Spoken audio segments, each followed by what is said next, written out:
अधिकार की लड़ाई है वो आधा अधूरा अभी रह गया है। हाँ। उस लड़ाई को हम लोग आगे मोर्चा प्रयास करेंगे उसको सक्सेस होने का।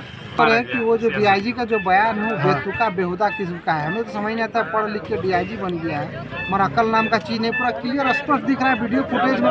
लाठी चार्ज हुआ, बोल रहा है कुछ भी नहीं किया है। ठीक है, हम लड़ने जा रहे थे 1 से 10 बेहतर है, मगर उनका संतुलन मानसिकता इतना घटिया है कि 10 नहीं 4 है। वो 4 है कि आंदोलन जो हो या बंदी हो वो सक्सेस ना हो। वो चाहते हैं सिसलपा प्रबंधन को कोई दबाव ना बनाए, क्योंकि उनका अंदर का शॉर्टकट है। अगर कोई चल जाएगा तो शॉर्टकट खुलासा हो जाएगा ना। यहाँ तक पूरा खुलासा हो गया कि उनका हस्बैंड को वहाँ मोटा ठेकेदारी मिलता है। और ये तो हमें बताइए, आप तो विधायक रहते बावजूद मृत्यु हुआ है, तो आप कहाँ सोए हुए थे उस समय? मृत्यु का इंतजार कर रहे थे। राजनीति तो आप कर रहे हैं कि लोगों को मरने का इंतजार कर रहे हैं। लोग मरने के बाद आप वहाँ पहुँच रहे हैं। काहे में 10 दिन से बैठल थे?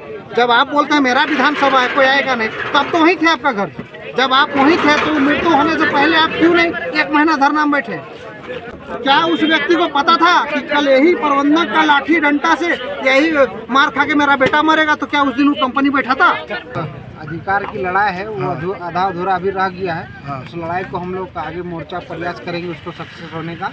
और बहुत दुखद घटना हुआ है कि एक नौजवान युवा की जान गया है अपना अधिकार का लड़ाई लड़ते लड़ते। एक पुलिस प्रशासन का लापरवाही या प्रबंधक के थ्रू बोला जाए, सीएसएफ के थ्रू बोला जाए, एक नौजवान की निर्मल हत्या कर दी। ये जाहिर सी बात है, क्योंकि लाठी चार्ज करना जहाँ तक हमको पता है कि माथा मारने की कोई आवश्यकता नहीं है, लाठी मारा ही जाता है। कि हालांकि डीआईजी का कहना है कि पुलिस सीएसएफ के द्वारा नहीं लगा गया। बेतुका बेहुदा बोल तो रहे कि वो जो डीआईजी का जो बयान है बेतुका बेहुदा किस्म का है। हमें तो समझ नहीं आता, पढ़ लिख के डीआईजी बन गया है, मगर अकल नाम का चीज नहीं, पूरा क्लियर स्पष्ट दिख रहा है वीडियो फुटेज में। लाठी चार्ज हुआ, बोल रहा है कुछ भी नहीं किया है। दिमाग में उसका बोल आश्चर्य का लगता है, पढ़ लिख के आदमी से बोलता है।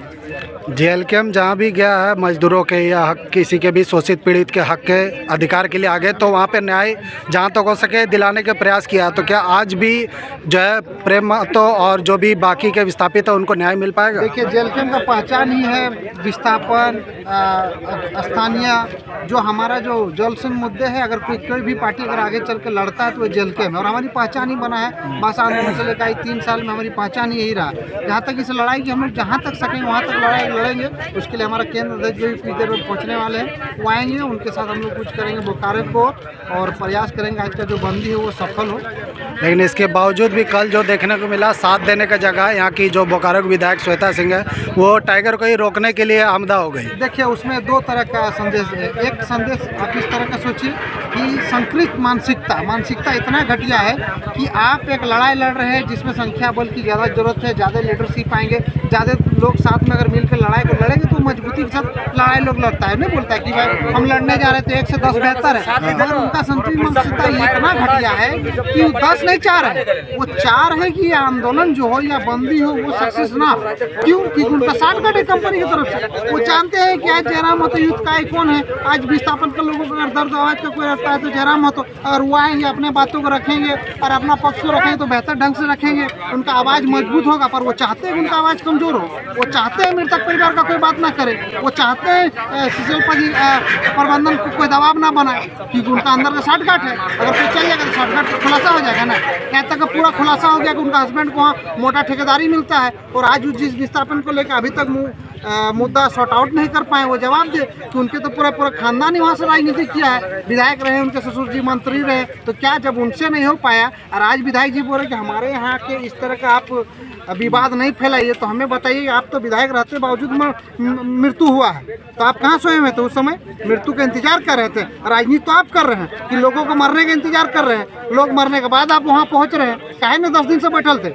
जब आप बोलते हैं मेरा विधानसभा है, कोई आएगा नहीं, तब तो वहीं थे आपका घर। जब आप वहीं थे तो मृत्यु होने से पहले आप क्यों नहीं 1 महीना धरना में बैठे?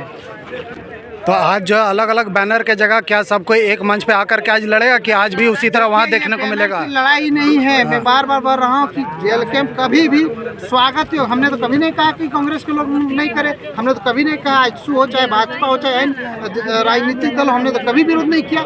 यह एक इंसानियत की लड़ाई है। एक वास्तविकता को आप सोचिए किसी का बाप दादा ने जमीन दे के कोई कंपनी को बैठाया, क्या ये सोचने का विषय है कि जिस समय बैठाया गया था उनके साथ क्या वादा किया होगा? वादा तो यही किया था हमने जब तक सुना है कि नहीं, प्रबंधक के द्वारा यही वादा किया कि आज तुम्हारा बेटा, आज तुम नौकरी करो, कल दिन तुम्हारा बेटा का भविष्य फ्यूचर हम लोग सिक्योर करेंगे। क्या उस व्यक्ति को पता था कि कल यही प्रबंधक का लाठी डंडा से यही मार खा के मेरा बेटा मरेगा? तो क्या उस दिन वो कंपनी बैठा था?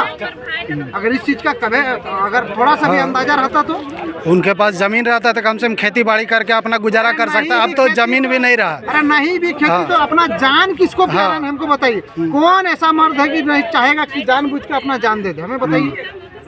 जान तो सबसे प्यारा है ना, खेत बाड़ी चाहे कुछ भी जाए, इसीलिए ये सब कोई विषय नहीं है। ये सरासर कहने वाली इंसानियत को शर्मसार करने वाली घटना है। तो आशा करते हैं कि इस बार जो है प्रेम महतो और बाकी विस्थापितों को न्याय मिलेगा। नहीं बिल्कुल मिलेगा, और इस न्याय की लड़ाई में हम लोग आखिरी समय तक उस परिवार के साथ हैं। बहुत बहुत धन्यवाद दीपक जी।